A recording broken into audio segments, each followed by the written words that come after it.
CKD patient বা hypertension যেটা আমরা বলি দুইটা রোগের ক্ষেত্রে যেহেতু দীর্ঘমেয়াদী রোগ ডেফিনেটলি এটা প্রিভেনশনটা বা কন্ট্রোলটা আমাদের জন্য অনেক ইম্পর্টেন্ট যেটা আপনি বলেছেন আমরা যদি প্রোগ্রেশনটাকে প্রিভেন্ট করতে চাই সো সেক্ষেত্রে এই দুইটা রোগের ক্ষেত্রেই কিভাবে যারা অলরেডি আক্রান্ত হয়েছেন বা যারা সাফার করছেন ভালো থাকতে পারেন বা সুস্থ থাকতে পারেন কিভাবে কিডনিটাকে হেলদি রাখতে পারেন?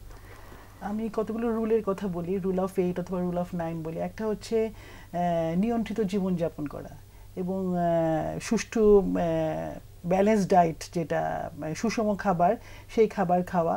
ধূমপান একদম বন্ধ করে দিতে হবে। যাদের ওবেস, যারা অনেক বেশি মোটা, তাদের হচ্ছে ওজনটা কমাতে হবে, কারণ ওজন বেশি থাকলে প্রেশারও হবে এবং ক্রনিক কিডনি ডিজিজও কিন্তু যাদের ওজন বেশি আছে তাদের ক্রনিক কিডনি ডিজিজ হতে পারে।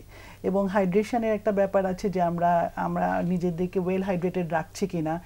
একজন সুস্থ স্বাভাবিক মানুষ দৈনিক 3.5 থেকে 4 লিটার পানি খেতেই হবে, একদম খেতেই হবে হাইড্রেটেড রাখার জন্য। হাইড্রেটেড না থাকলে ক্রনিক কিডনি ডিজিজ আস্তে আস্তে করে প্রোগ্রেশন হতে থাকে আর কি।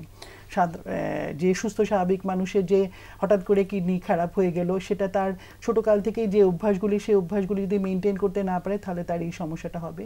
চর্বি জাতীয় খাবার বা স্যাচুরেটেড ফ্যাট, ট্রান্স ফ্যাট যেগুলি, সেগুলো পরিহার করতে হবে। ফাস্ট ফুড, সফট ড্রিঙ্কস যেগুলো অ্যাভেলেবেল খুব খাই আমরা, সেগুলো, এবং সুগারি ড্রিঙ্কসগুলো, সল্টি ফুড, সেগুলো খাবার বন্ধ করতে হবে।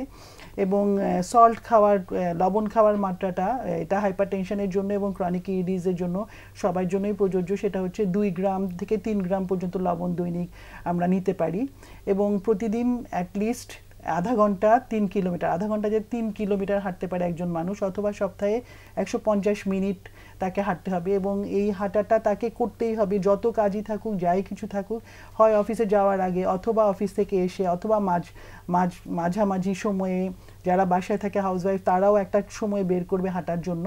এবং এই হেলদি প্র্যাকটিসটা আমাদেরকে করতেই হবে। আর যাদের ডায়াবেটিস আছে, ডায়াবেটিসটা নিয়ন্ত্রণে রাখতে হবে।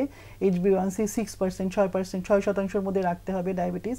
এবং ডায়াবেটিসটা প্রতি 3 মাস 4 মাস পর পর এই পরীক্ষাটা করিয়ে দেখতে হবে। যাদের উচ্চ রক্তচাপ আছে, রক্তচাপ নিয়ন্ত্রণে আছে কিনা, ওয়েল কন্ট্রোল আছে কিনা, সেটা দেখতে হবে। যদি একটা রক্তচাপের ওষুধে, অ্যান্টিহাইপারটেনসিভ ড্রাগে কাজ না হয়, তাহলে 2টা অথবা 3টা অ্যান্টিহাইপারটেনসিভ ড্রাগস নিতে হবে।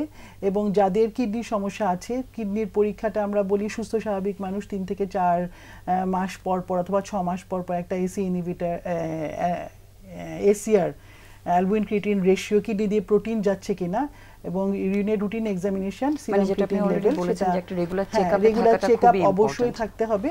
এবং এই জিনিসগুলো দিয়ে, এবং যারা স্মোকিং করে স্মোকিং বন্ধ করা, যারা মদ্যপান করে মদ্যপানটা বন্ধ করা, যারা অ্যাডিক্টেড তাদের অ্যাডিকশনটা বন্ধ করা, এবং ব্যথানাশক ওষুধের যথেচ্ছ ব্যবহার সেটা বন্ধ করতে হবে। তাহলেই দেখা যাবে যে তাদের ক্রনিক কিডনি ডিজিজও প্রোগ্রেশন হচ্ছে না এবং কিডনির সমস্যাটাই আর্লি ডিটেকশন হচ্ছে।